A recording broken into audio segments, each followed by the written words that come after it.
జనసేన అధినేత పవన్ కళ్యాణ్ ఉప ముఖ్యమంత్రిగా ప్రమాణ స్వీకారం చేయటం, తర్వాత ఈరోజు మధ్యాహ్నం శాఖలు కేటాయించడం, తర్వాత అసలు సచివాలయంలో పవన్ కళ్యాణ్ ఛాంబర్ ఏ విధంగా ఉండబోతుందనే ఆసక్తి కూడా కొనసాగుతున్న పరిస్థితి కూడా కనిపిస్తూ ఉంది. మనం ఇప్పుడు సచివాలయంలో ఉన్న 5వ బ్లాక్లో ఉన్న ఒక ఛాంబర్ అయితే మీకు చూపించే ప్రయత్నం చేద్దాం. ఎక్కువ శాతం కూడా ఈ ఛాంబర్నే తీసుకునే అవకాశం ఉందని కూడా చెప్తా ఉన్నారు. మనం ఒకసారి ప్రత్యేకత కూడా చూసుకుంటే సచివాలయం మొత్తంలో కూడా ఇది పెద్ద ఛాంబర్గా ఉంటుంది.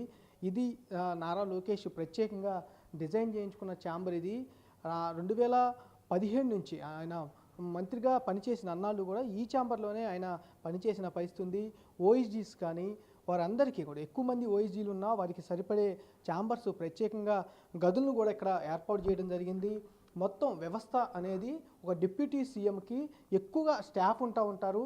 అలాగే కాకుండా పవన్ కళ్యాణ్ కూడా స్టాఫ్ ఎక్కువగా ఉంటారు కాబట్టి కంపల్సరీగా పెద్ద ఛాంబర్ అనేది సచివాలయంలో కావాల్సిన పరిస్థితి ఉంటుంది. కాబట్టి దానికి తగ్గట్టుగా ఈ ఛాంబర్ అనేది ఉండే అవకాశం ఎక్కువగా కనిపిస్తుంది. సచివాలయంలో ఉన్న అన్ని ఛాంబర్లో కూడా పెద్ద ఛాంబర్ అనేది ఇదే అని చెప్పుకోవచ్చు. ప్రధానంగా నారా లోకేష్ అప్పుడు పంచాయతీరాజ్ గ్రామాభివృద్ధి శాఖకు సంబంధించి ఈ ఛాంబర్ని అప్పుడు ఆయన వాడుకున్న పరిస్థితి. ఎక్కువ మందిని ఆయన రిక్రూట్ చేసుకున్న పరిస్థితి. ఆయనకు సంబంధించి ఆయన కోసం అప్పుడు గతంలో ఆయన ప్రత్యేకంగా డిజైన్ చేయించుకున్న ఛాంబర్ ఇది. ఆయన శాఖ పరంగా అట్లానే కాకుండా ఆయనకున్న స్టాఫ్ పరంగా పెద్ద ఛాంబర్ కావాలి కాబట్టి ఈ ఛాంబర్ని గతంలో డిజైన్ చేసుకున్నారు. వెయిటింగ్కి సంబంధించి ఎవరైనా ఆయన కలవడానికి వస్తే కనుక వెయిటింగ్కి సంబంధించి ఏర్పాటు చేసే పరిస్థితి కనిపిస్తాం. దీనికంటే ముందు ఇంకొక ఛాంబర్ ఉంది. ఆ గది అనేది కూడా ఆ గది మొత్తం కూడా వెయిటింగ్కి సంబంధించి ఉంటుంది.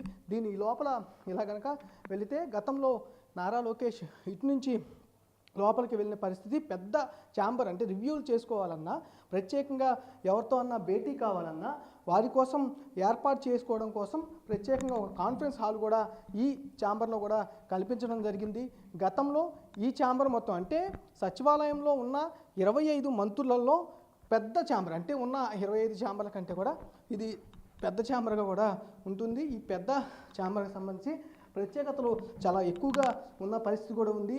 ఇది మెయిన్ గది. ఇది ఈ మెయిన్ గదికి సంబంధించి కూడా చూసుకోవచ్చు. మొత్తం కూడా మెయిన్ గదికు ఇది మొత్తం ఇక్కడ ఛాంబర్లో అయితే కూర్చునే అవకాశం. ఇది కూడా దీంట్లో కూడా పెద్దగా అనేది ఛాంబర్ ఎక్కువగా ఉంటుంది. ఎక్కువ మందితో మాట్లాడే అవకాశం ఉంటుంది. వీటితో పాటుగా ఇవన్నీ కూడా ఆపోజిట్ కాన్ఫరెన్స్ రూముల్లో కూడా వాడుకునే పరిస్థితి ఉంటుంది. ప్రత్యేకించి ఈ ఛాంబర్ అనేది ప్రత్యేకతలు ఎక్కువ అని ఉన్నాయి కూడా అని చెప్పుకునే పరిస్థితి కనిపిస్తూ ఉంది. అంతేకాకుండా ఒక ఉప ముఖ్యమంత్రికి ఒక ప్రత్యేకమైన పెద్ద ఛాంబర్ కావాలి కాబట్టి అలాంటి పెద్ద ఛాంబరు సచివాలయంలో ఇది ఒకటే ఉందని కూడా చెప్పుకోవచ్చు. అందుకని ఇటు పవన్ కళ్యాణ్ కూడా ఈ ఛాంబర్నే తీసుకునే అవకాశం ఉందని కూడా ఎక్కువగా వినపడుతున్నాయి. ఓ పక్క నుంచి డిపార్ట్మెంట్ వైజ్గా చూసుకున్న ఈ ఛాంబరే కేటాయించే అవకాశం కనిపిస్తూ ఉంది. అలాగే డిప్యూటీ సీఎంగా చూసుకున్న ఈ ఛాంబర్ వచ్చే అవకాశం కనిపిస్తూ ఉంది. 99% ఎక్కువ శాతం ఈ ఛాంబర్లోనే పవన్ కళ్యాణ్ బాధ్యతలు తీసుకునే అవకాశం అయితే కనిపిస్తూ ఉంది. కెమెరా సురేష్తో మల్లికార్జున, బిగ్ టీవీ, అమరావతి నుంచి. For more videos like this, subscribe Big TV channel.